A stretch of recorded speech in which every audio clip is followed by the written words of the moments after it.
Olá amigos, tudo bem? Espero que estejam todos muito bem. Estou de volta hoje para falar sobre mais uma curiosidade bíblica. É mais uma série do episódio e hoje eu quero falar com vocês sobre uma passagem que se encontra em Lucas 17:34, Evangelho segundo Lucas, capítulo 17, versículo 34.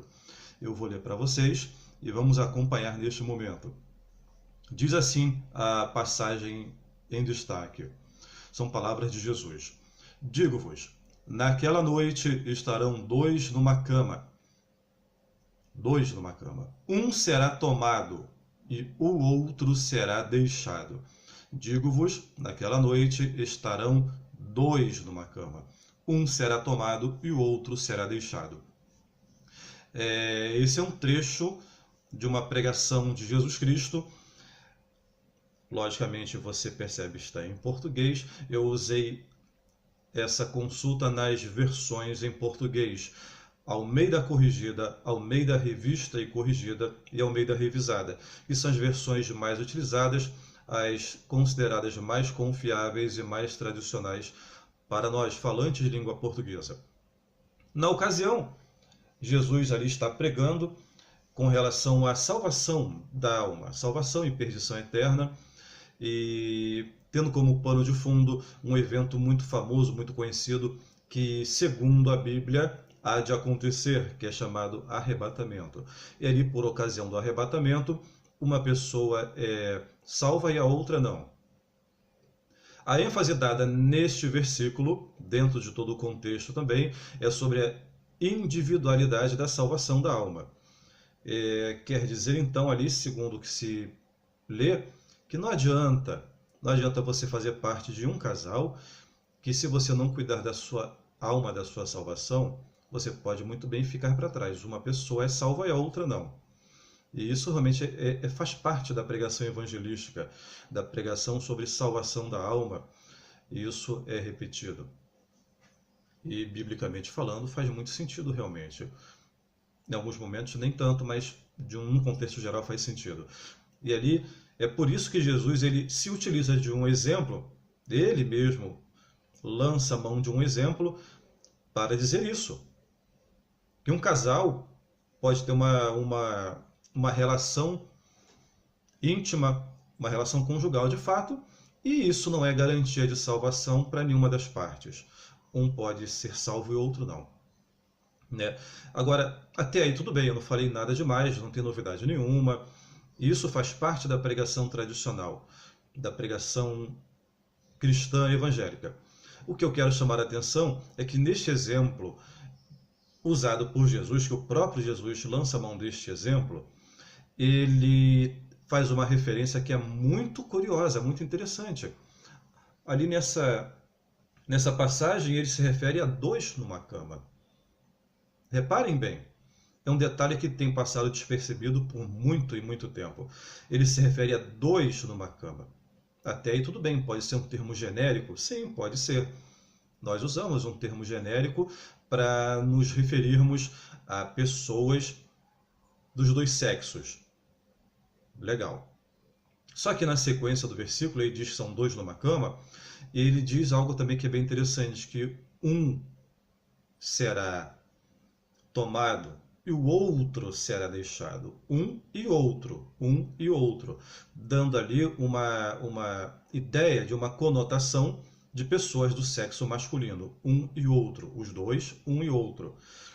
Não é? Eu também pesquisei, fiz uma pesquisa com especialistas no assunto, especialistas em grego e hebraico. Para não estender muito o vídeo, eu não vou entrar em detalhes, porque pode acabar confundindo, mas eu posso garantir para você que essa tradução ela é baseada no que realmente está nos manuscritos, não é? E para fazer uma pesquisa mais próxima da nossa realidade de falantes da língua portuguesa, nós que somos falantes de línguas chamadas línguas modernas, não me baseando mais no grego ou no hebraico, mas em traduções para línguas modernas feitas a partir do grego e do hebraico da Bíblia, eu fui pesquisar na Bíblia em inglês. Uma curiosidade, saber como é que esse versículo é apresentado ali. E, pasmem, se no português existe uma ideia, uma leve conotação de pessoas do sexo masculino em uma cama, um casal, na Bíblia em inglês a referência é muito mais clara, é muito mais objetiva. Não é o caso, eu não vou ler aqui em inglês, não tem nada a ver, eu vou ler de forma traduzindo direto para o português. Na Bíblia em inglês, nós podemos ler exatamente assim. Preste muita atenção. Eu digo a vocês que naquela noite haverá 2 homens em uma cama. Um deles será tomado e o outro será deixado. Eu vou ler de novo para você prestar muita atenção. Jesus dizendo: Eu digo a vocês que naquela noite haverá 2 homens em uma cama. Um deles será tomado e o outro será deixado. Então perceba que na Bíblia em inglês não existe uma leve conotação, que existe em português mesmo, não é forçação de barra, existe uma conotação de referência a pessoas do sexo masculino, só que na Bíblia em inglês isso vai além de uma leve conotação. É uma referência clara, objetiva e direta a um casal mesmo, 2 homens numa cama, uma relação conjugal. E não se pode dizer que a Bíblia em inglês seja uma versão adulterada dos originais ou dos manuscritos. Não, negativo. A Bíblia em inglês é uma tradução anterior à tradução em português. Ela é considerada, inclusive por especialistas no assunto, estudiosos no assunto, eruditos na Bíblia dita sagrada, né? É dito que, inclusive, a tradução em inglês é uma tradução muito mais próxima dos manuscritos, daquilo que se considera como original. Muitos estudiosos, eles preferem, aqueles que têm um conhecimento ou um domínio da língua inglesa, eles preferem, inclusive, estudar a Bíblia em inglês, porque, segundo os acadêmicos estudiosos do assunto, é uma versão mais confiável, que respeita mais aquilo que está nos manuscritos. Então, na verdade, a Bíblia em inglês, muito ao contrário do que se possa querer dizer, ela não se afasta da realidade do que está contido nos manuscritos bíblicos. Pelo contrário, ela é a tradução mais próxima daquilo que se poderia chamar de originais.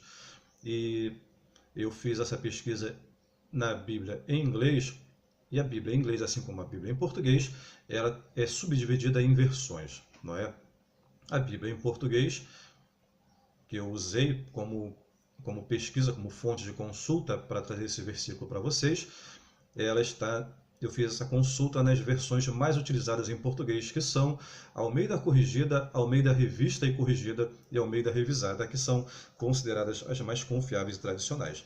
Da mesma maneira, eu fiz a pesquisa também da mesma maneira em inglês, consultando as versões mais tradicionais e confiáveis da Bíblia em inglês, que são as seguintes versões. Eu lancei mão apenas de 4 versões, as mais tradicionais, para não me alongar muito.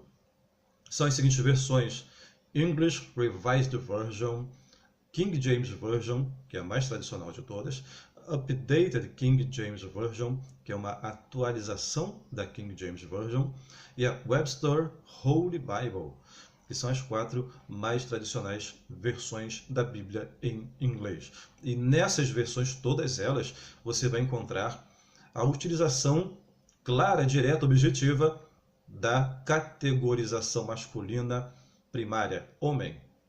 Jesus se refere a um casal numa cama como 2 homens, entrando em choque, em conflito, inclusive com a própria Bíblia em outras passagens, como no Antigo Testamento, no próprio Novo Testamento também. E quem lê a Bíblia, quem conhece, sabe do que eu estou falando. Não precisa entrar em tantos detalhes assim, não é? Então, é uma curiosidade, uma tremenda curiosidade. Chega a ser uma complicação, não é? Porque vai contra a essência do que é pregado em relação à homossexualidade. Mas isso é dito, tanta coisa é dita em relação à homossexualidade, contra a homossexualidade, dentro de uma religião, cristianismo, cujo eixo central, cujo líder máximo é Jesus Cristo. E o próprio Jesus Cristo nunca falou nada sobre a homossexualidade no sentido de condená-la, e quando nós encontramos ele se referindo à homossexualidade, é num termo que não condena, pelo contrário, parece até aprovar, porque nessa relação conjugal homossexual, onde temos dois homens deitados numa cama, uma clara referência, repito, a um casal, uma relação conjugal, uma relação íntima. E ali ele não diz que no arrebatamento, quando ele voltar para buscar aqueles que são seus, ele não fala que vai condenar os dois por serem homossexuais. Ele diz que um deles será levado porque faz parte do rebanho. Bota curiosidade nisso, né? Durma com um barulho desse. Durma com um barulho desse. Essa é a nossa curiosidade bíblica de hoje. Eu não preciso falar mais nada. É melhor parar por aqui mesmo. Já falei o suficiente. Fica pensando aí. Durma com um barulho desse, conforme eu disse. Vai pensando e vê a que conclusão você chega. Vê se dá para chegar a uma conclusão diferente do que foi exposto aqui. Eu finalizo agradecendo, mas agradecendo muito a você por acompanhar o nosso trabalho. Obrigado por estar conosco até este momento. Eu vou voltar trazendo mais.